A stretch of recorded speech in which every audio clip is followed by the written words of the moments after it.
बिस्मिल्लाहिर्रहमानिर्रहीम। आज मेरी शादी थी और मुझे मेरी माँ बहुत याद आ रही थी। मेरी माँ इस दुनिया में नहीं थी और मेरी शादी मेरे भाई ने करवाई थी। उसने मेरी शादी करवाने के लिए बहुत कर्जा उठाया था, बहुत मेहनत की थी। मेरी शादी तो हो गई, पर मुझे ये बात बहुत अजीब लगी कि घर से रुखसत करने के बजाय मुझे मेरे भाई के कमरे में ही बिठा दिया गया। मैं हैरान हुई। मेरे साथ सिर्फ एक ही औरत थी जिसके बारे में बताया जा रहा था कि वो मेरे होने वाले शौहर की बड़ी बहन है। जब वो मुझे मेरे ही भाई के कमरे में लाकर बिठाने लगी तो मैंने कहा, बाजी ये क्या कर रही हैं? मुझे तो आप लोगों के घर जाना है।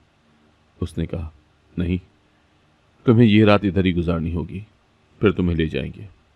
तो मेरे दिमाग में ये ख्याल आया कि शायद उनके पास घर नहीं है या उनका घर अभी ठीक तरह से सेट नहीं हुआ है, क्योंकि मेरे भाई ने कहा था कि वो लोग भी हमारी तरह गरीब हैं।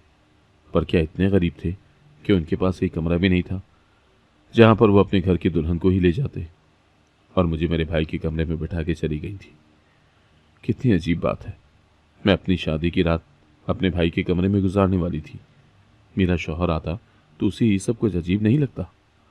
पर फिर सोचा कि अगर मुझे यहाँ बिठा के चली ही गई हैं तो इसका मतलब यही है कि मजबूरी है, वरना ऐसा कभी नहीं होता।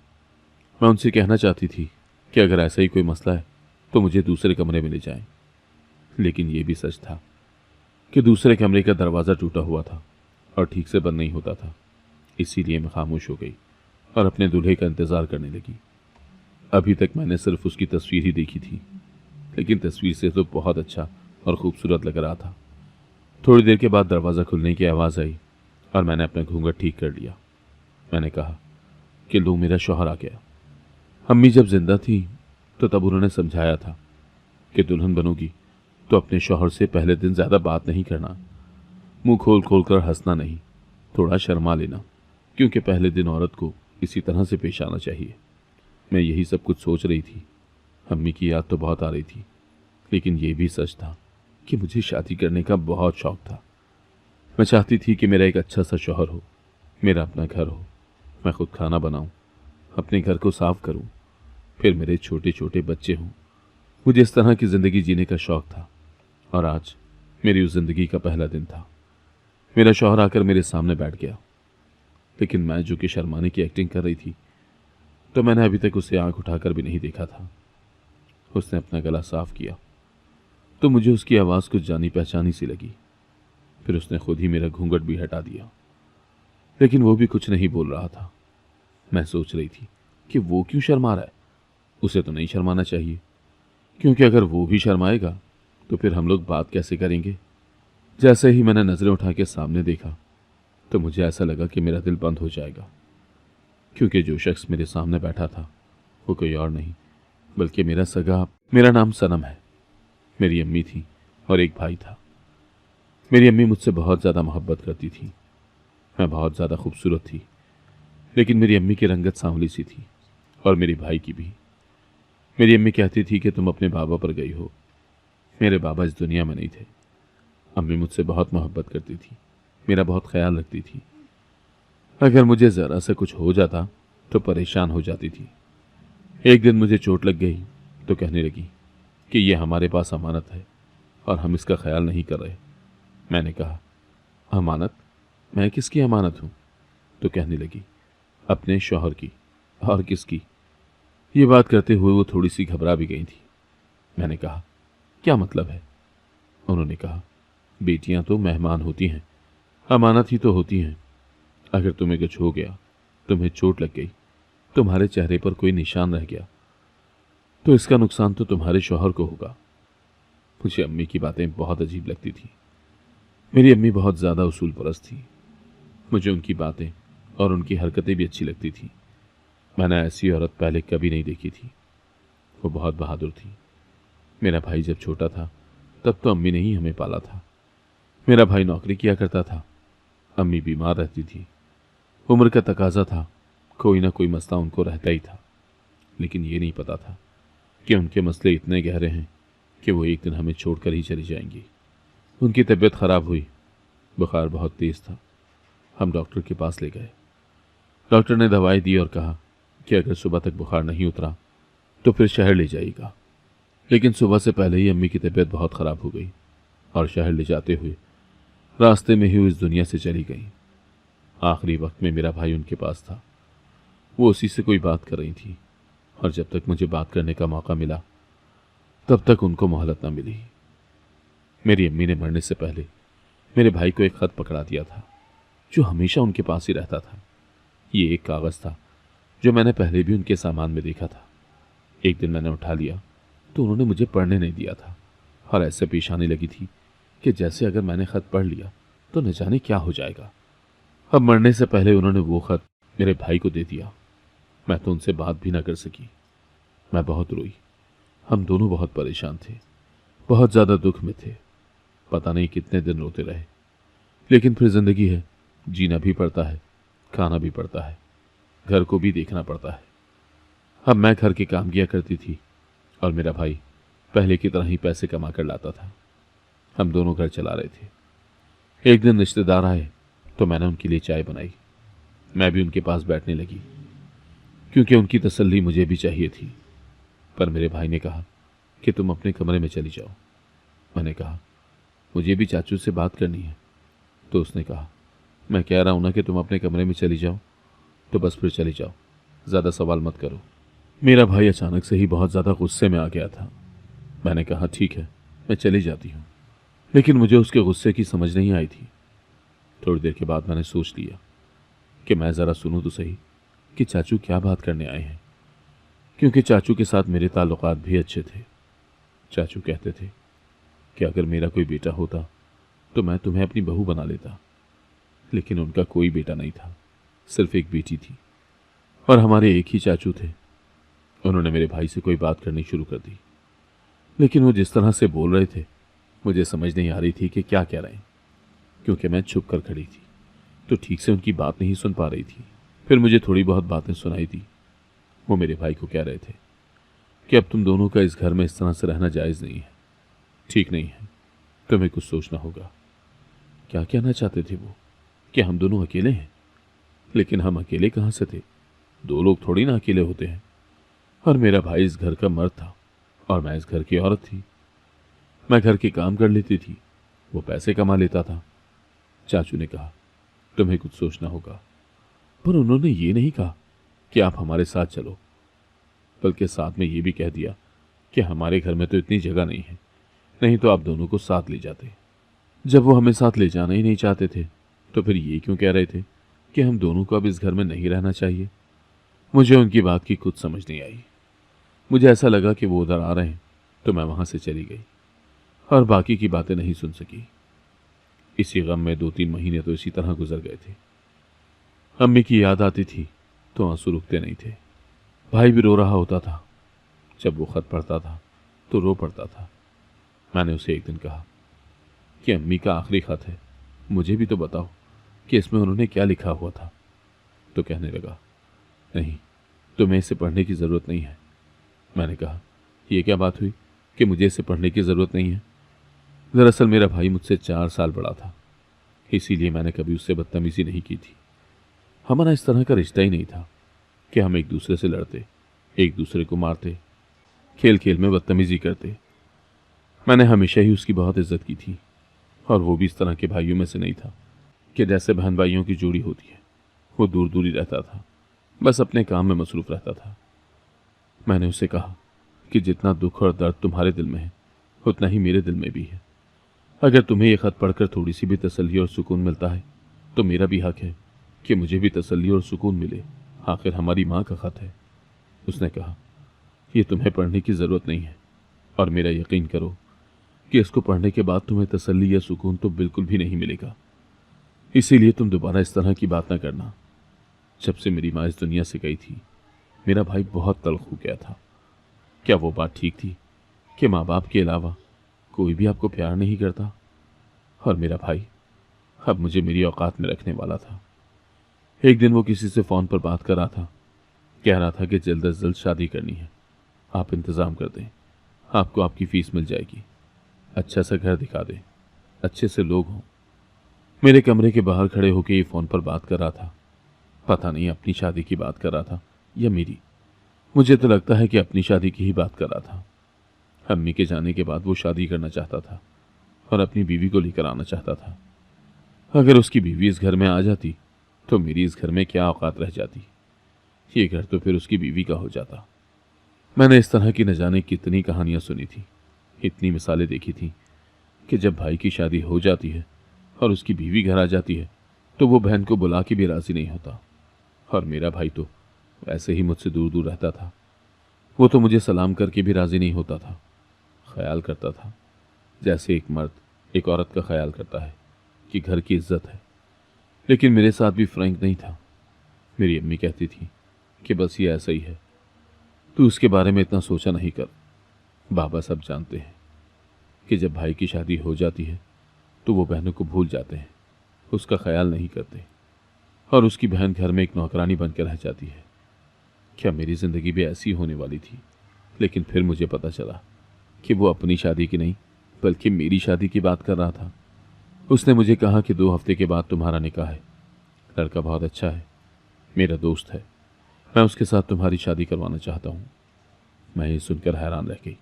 मैंने कहा कि मेरी शादी? अभी तो मेरी माँ को गए हुए 6 महीने भी नहीं हुए। उसने कहा, मैं पूरा दिन काम पर होता हूँ, तुम पीछे अकेली रहती हो, मुझे फिक्र लगी रहती है।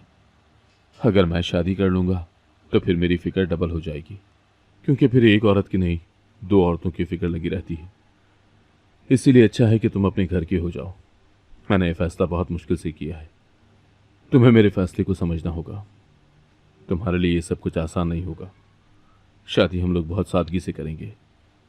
वो मस्जिद में बैठा होगा और तुम घर में बैठी होगी। जब तुम्हारे पास निकाहनामा आए तो तुम दस्तखत कर देना। उसके बाद मैं तुम्हें उसके साथ रुखसत कर दूंगा। मुझे एक लड़के की तस्वीर भी दिखा दी।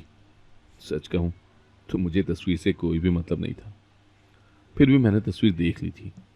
लड़का तो ठीक ठाक ही था, लेकिन ये क्या, मेरा भाई मुझे जल्दी जल्दी एक जिम्मेदारी समझ के बस अपने घर से निकालना चाहता था।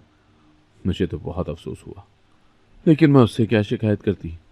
वही बात सच थी कि माँ के जाने के बाद मेरा भाई पराया हो गया था। जिस दिन मेरी शादी थी उस दिन मैं कमरे में ही बैठी थी। मुझे बताया गया था कि दूल्हा मस्जिद में आएगा, वहीं से निकाहनामा मेरे पास आ जाएगा और निकाह हो जाएगा। उसके बाद शाम में वो घर से आके मुझे ले जाएगा। सुबह मेरे भाई की आंखों में आंसू थे। कहने लगा, मुझे माफ़ कर देना, पर मैं अपनी माँ की आखिरी ख्वाहिश पूरी कर रहा हूँ। मुझे लगा कि शायद इसलिए माफ़ी मांग रहा है कि जल्दी जल्दी में मेरी शादी कर रहा है। ना तो कोई धूमधाम हो रही है और ना ही किसी को बुला रहा है। मैंने कहा, कोई बात नहीं। उसके बाद मैं अपने कमरे में बैठी थी।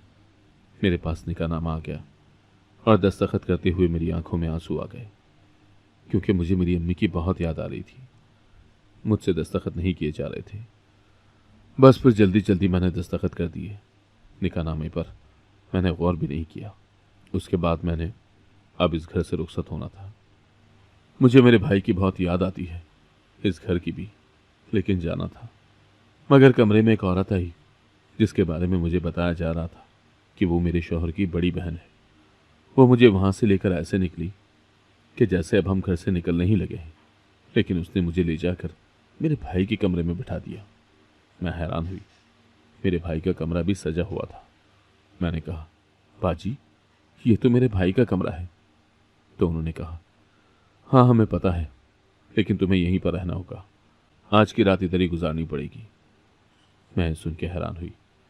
अब मैं एक दिन की दुल्हन थी और शादी भी इतनी जल्दी हो रही थी। मैं कैसे सवाल जवाब करती? लेकिन इसका मतलब यही था कि लड़की के पास मुझे बिठाने के लिए कमरा तक नहीं था। मैंने कहा, ऐसा क्यों? तो उन्होंने कहा कि कोई मसला है। मैं सोचने लगी कि शायद ज़्यादा ही मसला है। लड़के के घर वाले उससे नाराज़ हैं, या उसे घर से निकाल दिया है, या उसके पास घर ही नहीं है। मैं खामोश हो गई, क्योंकि उन्होंने मुझे कहा था कि तुम ज़्यादा सवाल नहीं करो, बस चुपचाप बैठ जाओ, तुम्हारा दूल्हा आ जाएगा, फिर सुबह तुम्हें यहाँ से रुखसत करवा कर ले जाएगा। लेकिन जब उन्होंने देखा कि मैं मुतमईन नहीं हो रही, तो उन्होंने कहा, पहले ज़माने में शादी की पहली रात लड़की के घर में ही होती थी। सुबह सुबह लोग रुखसत होते थे, क्योंकि बहुत दूर से आते थे, इसीलिए एक तरह से रिवाज बन गया था। तो ये कुछ ऐसा नहीं है जो बहुत ही अजीब है। तुम परेशान क्यों हो रही हो? ये तो तुम्हारा अपना घर है। मैंने कहा, अगर ऐसी बात है तो फिर मुझे मेरे वाले कमरे में ही छोड़ आते। ये तो मेरे भाई का कमरा है, ऐसे अजीब लगता है ना। उन्होंने कहा, तुम्हारे कमरे का तो दरवाज़ा टूटा हुआ है, तुम्हारी शादी हो गई है, तुम्हें तो इन बातों का ज़्यादा पता होना चाहिए ना। मैं खामोश हो गई। बात तो ठीक थी, मेरे वाले कमरे का दरवाज़ा टूटा हुआ था। वो एक साइड से तो बंद हो जाता था, लेकिन उसमें कड़ी नहीं लग सकती थी, आधा खुला ही रहता था। मैं यहीं पर बैठ गई और सोचने लगी कि ये तो मेरे भाई का कमरा है, मुझे यहाँ पे लाकर बिठा दिया है। मुझे बहुत डर लग रहा था। मैंने निकाह करते हुए भी बड़ी मुश्किल से दस्तखत किए थे। मेरे तो हाथ पांव फूल जाते थे। मेरे लिए ये सब कुछ ना सिर्फ नया था, बल्कि बहुत जल्दी जल्दी में हो रहा था, और मैं ज़हनी तौर पर इसके लिए तैयार भी नहीं थी। थोड़ी देर के बाद मुझे हलचल की आवाज़ आई। मेरा दूल्हा शायद कमरे में दाखिल हो गया था, पर मैं घूंघट किए बैठी थी। वो सामने आके बैठ भी गया। उसने घूंघट भी उठा दिया, लेकिन मैंने उसे एक नज़र भी नहीं देखा था। जब उसने मसनूई खांसी की तो मुझे उसकी आवाज़ जानी पहचानी लगी। उसने मेरी तरफ हाथ बढ़ाया और मेरा चेहरा थोड़ी से पकड़ के ऊपर किया, तो मैंने आंखें खोल दी। मैंने उसको देखा तो हैरान रह गई। ये तो कोई और नहीं बल्कि मेरा भाई था। मैं हैरान थी। मैंने कहा, आप यहाँ पर क्या कर रहे हैं? क्या हो गया है आपको? आप मेरे कमरे में? मुझे समझ ही नहीं आ रही थी कि मैं क्या बोलूं। मुझे लगा कि वो गलती से यहाँ आ गया है, पर फिर उसने मेरा घूंघट क्यों उठाया? लेकिन ये किस किस्म की गलती थी? वो कहने लगा, देखो, तुम परेशान नहीं हो, तुम्हारी शादी हुई है। मैंने कहा, हाँ मुझे पता है मेरी शादी हुई है, लेकिन आप यहाँ पर क्या कर रहे हैं? तो उसने मुझे ऐसी बात बताई कि कदमों तले से ज़मीन निकल गई। उसने कहा, ये लो, खत पढ़ लो। तुम इस खत को पढ़ना चाहती थी ना, आज खुद ही पढ़ लो। मैंने फौरन उसके हाथ से वो खत लिया और उसे पढ़ने भी लगी। उसमें जो लिखा था उससे मेरी पूरी ज़िंदगी बदल चुकी थी। मैं अपनी माँ की सगी बेटी नहीं थी, मेरा उनके साथ कोई रिश्ता नहीं था। मैं उनकी कज़न की बेटी थी, जिसको वो अपनी बहन कहती थी, और उनकी बहन ने किसी बहुत अमीर आदमी से मोहब्बत की शादी की थी, लेकिन उन लोगों ने उनकी बहन को इस दुनिया से ही रवाना कर दिया। जायदाद के मामले थे, बहुत बड़े बड़े मसले मसाइल थे, और मेरी भी जान लेना चाहते थे, लेकिन उनकी बहन ने किसी तरह मुझे मेरी मुंह बोली माँ, यानी कि जो मेरी माँ थी, जिसको मैं माँ समझती थी, उसके पास पहुंचा दिया और वादा लिया कि मेरी बेटी का ख्याल रखना, और इसको ये कभी पता न लगे कि इसकी माँ भी मर चुकी है और बाप भी। नहीं तो ये नॉर्मल लोगों की तरह पल बढ़ नहीं सकेगी, और ये ज़िंदगी की दौड़ में पीछे रह जाएगी, क्योंकि ये समझेगी कि ना तो इसकी माँ है और ना ही इसका बाप। यानी कि जो मेरी माँ थी, जिसको मैं अपनी माँ समझती थी, असल में मेरी खाला थी, और अपने खालू को मैं अपना बाप समझती थी। जिसको मैं अपना भाई समझती थी, ये मेरा कज़न था, और कज़न भी सगा नहीं था, क्योंकि मेरी माँ और मेरी असली माँ आपस में सगी बहनें नहीं थी, बल्कि वो भी आपस में कज़न थी, लेकिन बहनों से भी बढ़कर थी। मेरे शौहर ने बताया, जो कि अब मेरा शौहर बन चुका था।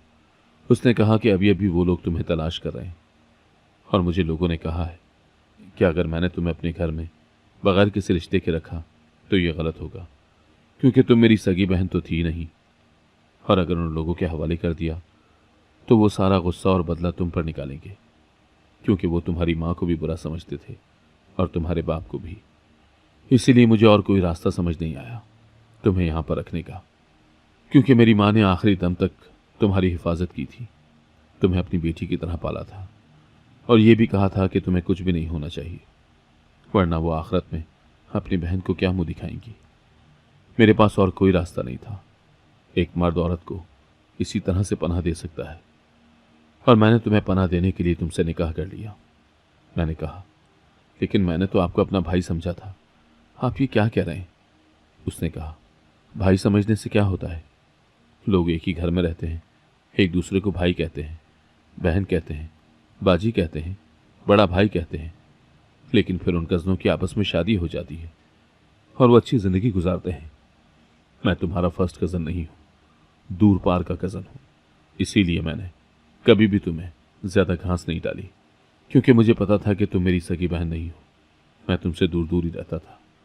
बात तो ठीक थी, वो मुझसे हमेशा ही दूर दूर रहता था, लेकिन फिर भी ये सब कुछ अजीब था, अजीब से भी ज्यादा अजीब था। तुम्हारी जान को खतरा ना होता तो मैं ये सब कुछ नहीं करता, लेकिन तुम्हारी सारी जिंदगी हिफाजत की है। आखिरी दम पे तुम्हें इस तरह से नहीं छोड़ सकता था। ये बात मैं सुन रही थी कि मैं बेहोश हो गई। उसने भी नहीं सोचा था कि मुझ पर इतना बड़ा सदमा तारी हो जाएगा। डॉक्टर ने कहा कि मैं बहुत ज़्यादा परेशान हुई, इसीलिए मेरा बीपी शूट कर गया था। अब इस बात को 2 हफ्ते हो गए हैं। हम लोग एक ही घर में रहते हैं, लेकिन मैं उसके कमरे में नहीं जाती, अपने कमरे में रहती हूँ। बात भी नहीं करती उससे, खाना भी नहीं खाती साथ बैठकर, क्योंकि मुझसे ये सब कुछ बर्दाश्त नहीं हो रहा। मुझे इस रिश्ते को कबूल करने में बहुत ज़्यादा मुश्किल हो रही है। इतनी ज़्यादा मुश्किल हो रही है कि मैं बता नहीं सकती। अब आप लोग मुझे बताएं और मेरी मदद करें कि मैं क्या करूं। अगर शरीयत और माशरत की रूह से देखा जाए तो हम दोनों एक दूसरे के लिए हलाल हैं और मियाँ बीवी हैं, एक दूसरे के निकाह में भी हैं, लेकिन फिर भी मुझसे ये सब कुछ कबूल नहीं हो रहा। मैं ऐसा क्या करूं कि इस रिश्ते को दिल से कबूल कर लूं? ऐसी क्या बात सोचूं कि मेरे दिल को सुकून आ जाए? इस खानदान ने मेरे लिए बहुत कुछ किया है। मैं कुछ ऐसा नहीं करना चाहती कि इनको दुख पहुंचे, और वो अभी भी जो कर रहे हैं मेरी हिफाजत के लिए ही कर रहे हैं, क्योंकि मैं बहुत सारी जायदाद की मालकिन हूं और मेरी जान को खतरा है। लेकिन फिर भी ये सब कुछ बहुत मुश्किल है। खुदा के लिए मुझे कोई वजीफा या कोई ऐसी सूरत बताएं जिसको पढ़ के मुझे सुकून आ जाए। आप लोग मुझे बताएं कि मैं क्या करूं। मुझे पता है वक्त के साथ शायद ये सब कुछ ठीक भी हो जाएगा, लेकिन अभी मुझे ये सब कुछ नामुमकिन लग रहा है। इतना नामुमकिन लग रहा है कि मैं बता नहीं सकती। अगर आपको आज की कहानी पसंद आई है तो वीडियो को जरूर लाइक कीजिएगा और अपने दोस्तों के साथ भी शेयर कीजिएगा। और हाँ, अगर आपने अभी तक हमारा चैनल सब्सक्राइब नहीं किया तो जरूर सब्सक्राइब करें। मिलते हैं कल एक नई और दिलचस्प कहानी के साथ। अल्लाह हाफिज।